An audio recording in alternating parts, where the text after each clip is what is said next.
ডাবর এই শব্দটির সঙ্গে আমরা সকলেই পরিচিত।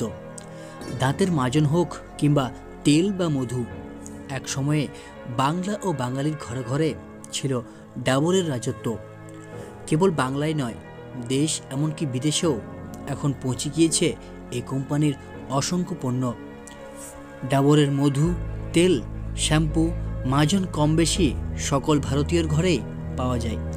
এই ডাবরই তার পথ চলা শুরু করেছিল আয়ুর্বেদিক ওষুধ বানানো থেকে শুরু করে। ডাবর কোম্পানি প্রায় 139 বছর ধরে আমাদের নানান পণ্য পরিষেবা দিয়ে উপকৃত করে চলেছে। ভারতীয় বহুজাতিক ভোক্তাপণ্য কোম্পানি ডাবর নামটি সম্পর্কে সকল ভারতীয় অবগত থাকলেও আমরা অনেকেই জানি না এই কোম্পানির গড়ে ওঠা, বড় হয়ে ওঠার গল্প। আসুন এই ভিডিওর মাধ্যমে জেনে নিই কম বেশি আমার আপনার দৈনন্দিন জীবনের সঙ্গী ডাবর কোম্পানির সাফল্যের অজানা ইতিহাস। তিলোত্তমার কোল থেকেই এই সংস্থার পথ চলা শুরু। ভারতের বৃহত্তম দ্রুত চলন্ত ভোগ্যপণ্য কোম্পানিগুলির মধ্যে একটি ডাবর। আয়ুর্বেদিক ওষুধ থেকে শুরু করে তেল, শ্যাম্পু, ফ্রুট জুস, ওষুধের মতো অসংখ্য পণ্য দিয়ে ব্যবসা করছে কোম্পানিটি। দেশ বিদেশে নামকরা এই ডাবরের যাত্রা শুরু হয়েছিল অবিভক্ত বাংলা থেকে। আজ থেকে প্রায় 130 বছরেরও বেশি আগে 19 শতকের মাঝামাঝিতে কলকাতায় এস.কে. বর্মন নামে একজন আয়ুর্বেদিক ডাক্তার বসবাস করতেন। বর্মনবাবুর বেশিরভাগ সময় কাটত নিজের হাতে রোগ নিরাময়ের জন্য আয়ুর্বেদিক ওষুধ তৈরি করার পিছনে। তৎকালীন সময়ে ঘরে ঘরে ম্যালেরিয়া ও কলেরার মতো রোগের ছড়াছড়ি। রোগী নিরাময়ের জন্য অক্লান্ত পরিশ্রম করে নিজের হাতে তৈরি করেছিলেন আয়ুর্বেদিক ওষুধ। সে সময় ম্যালেরিয়া ও কলেরার চিকিৎসার জন্য অর্থনৈতিক সামর্থ্য ছিল না বহু বঙ্গবাসীদের কাছে। তবে ডাক্তার বর্মনের তৈরি করা আয়ুর্বেদিক ওষুধ পাওয়া যেত সাশ্রয়ী দামে। প্রাণঘাতী রোগ নিরাময়ে দরিদ্রদের সাহায্যের জন্যই এই ওষুধের দাম কম রাখেন বর্মনবাবু।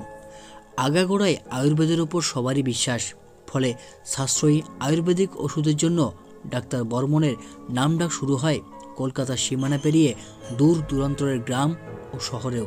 তবে কম সময়ে সকলের কাছে পৌঁছানো সম্ভব ছিল না, যার ফলে অন্য উপায় খুঁজে বের করলেন এস.কে. বর্মন।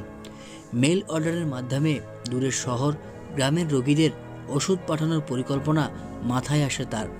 1884 সালে নিজের একটি সংস্থা প্রতিষ্ঠা করেন ডাক্তার এস.কে.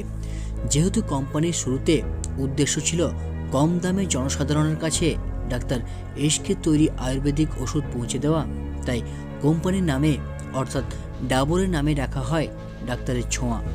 Doctor S K. বর্মনের ডাক্তারের থেকে ডা এবং নিজের পদবী বর্মনের প্রথম অংশের অক্ষর নিয়ে কোম্পানির নাম ডাবর রাখেন। ডাক্তার এস.কে.'র পর ডাবর কোম্পানির দায়িত্ব চলে যায় পরবর্তী প্রজন্মের হাতে। প্রতিষ্ঠার 3 দশকেরও বেশি সময় পর 1919 সালে ডাক্তার এস.কে.'র সন্তান সি.এল. বর্মন ওষুধ নিয়ে গবেষণা ও উন্নয়নের জন্য একটি ইউনিট স্থাপন করেন। ওষুধ উৎপাদন করার জন্য মেশিনও চালু করেন তিনি। সময়ের সঙ্গে ক্রমেই বড় হতে থাকে ডাবর কোম্পানির পরিসর। বাজারে আসতে থাকে আরও ভিন্ন রকমের অসংখ্য ডাবরের পণ্য। সি.এল. বর্মনের পর ধীরে ধীরে ডাবরের দায়িত্ব পেলেন সি.এল. বর্মনের 2 ছেলে পুরাণ ও রতন চাঁদের কাছে। পণ্য উৎপাদন অংশের দেখাশোনা করতেন পুরাণ, আর রতন তদারকি করতেন ওষুধ বিক্রির দিকে। তখনও পর্যন্ত কেবল ওষুধই তৈরি করত ডাবর। তবে 1940-এর দশকে অন্যান্য পণ্য তৈরি করার পরিকল্পনার পথে হাঁটে এই বাঙালি কোম্পানি। আজও বয়স্ক মানুষদের ডাবরের পণ্য সম্পর্কে জিজ্ঞেস করলে তারা ডাবরের আমলা তেলের নামটাই আগে নেবেন, কারণ ওষুধ তৈরির পর সর্বপ্রথম আমলা দিয়ে চুলের তেল উৎপাদন শুরু করে ডাবর। কেবল বাংলাতেই নয়, গোটা ভারতে আমলা দিয়ে সর্বপ্রথম তেল তৈরি করে এই কোম্পানিটি। নতুন প্রজন্মের হাত ধরে নতুনের সঙ্গে বেড়ে উঠেছিল ডাবর। বর্মন পরিবারের 3 প্রজন্মের সকলেই প্রতিদিন খাবার খাওয়ার সময়ে একসঙ্গে বসতেন এবং ডাবরের ব্যবসা কিভাবে আরও পরিসর করা যায় সে নিয়ে আলোচনা করতেন। বর্মন পরিবারের প্রবীণ সদস্যরা ছোটদের ব্যবসা চালানো শেখাতেন। পরপর প্রজন্ম ধরে এ প্রথাই চলতে থাকে। 1960-এর দশকের শেষের দিকে এবং 1970-এর দশকে রাজনৈতিক ও সামাজিক অস্থিরতার কেন্দ্রস্থল হয়ে ওঠে কলকাতা। তৎকালীন সময়ে পশ্চিমবঙ্গে নকশাল আন্দোলন দানা বাঁধছিল। একদিকে যেমন ট্রেড ইউনিয়নগুলো অত্যন্ত শক্তিশালী এবং আক্রমণাত্মক হয়ে উঠছিল, অন্যদিকে শ্রমিকরা ব্যবসায়ীদের তাদের শ্রেণীশত্রু হিসেবে দেখতে শুরু করছিলেন। সমগ্র পরিস্থিতির প্রভাব পড়েছিল শিল্প কারখানার উপর, যার ফলে বিখ্যাত বিড়লা গ্রুপ এবং স্টেট ব্যাংক অফ ইন্ডিয়ার মতো একে একে কোম্পানিগুলো কলকাতা থেকে তাদের প্রধান কার্যালয় অন্যত্র সরিয়ে নিয়ে যায়। এই ঘটনা থেকে ব্যতিক্রম ছিল না ডাবরও। বর্মন পরিবার সিদ্ধান্ত নেয় উত্তরে নয়াদিল্লিতে নিয়ে যাওয়া হবে ডাবরের প্রধান কার্যালয়। সেই মতো 1972 সালে ডাবরের প্রধান কার্যালয় সরিয়ে নেওয়া হয় নয়াদিল্লিতে। সেখান থেকেই চলতে থাকে ডাবর কোম্পানি। 1998 সাল নাগাদ বর্মন পরিবারের চতুর্থ ও পঞ্চম প্রজন্মের হাতে চলে যায় ডাবরের দায়িত্ব। এরপর আরও বাড়তে থাকে ডাবরের পণ্য তালিকা।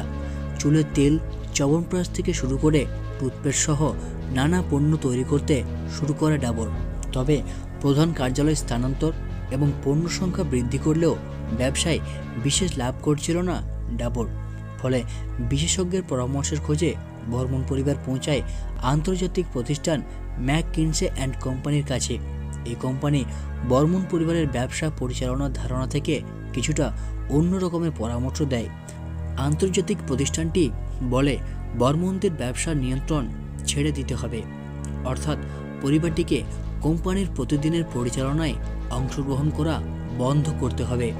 তার বদলে প্রধান নির্বাহী কর্মকর্তা, ফিনান্সিয়াল অফিসার সহ অন্যান্য বড় বড় পদে বাইরে থেকে বা কোম্পানির মধ্য থেকে পেশাদারদের নিয়োগ দিতে হবে। বর্মন পরিবার ডাবর থেকে বেতন না পেলেও তারা কোম্পানির শেয়ার পাবেন। কোম্পানির পরিচালনা পর্ষদেও বর্মন পরিবারের সদস্যদেরও পদ বজায় থাকবে। পরিচালনা পর্ষদের মাধ্যমে তারা কোম্পানির ভবিষ্যতের বিষয়ে সিদ্ধান্ত নেবেন।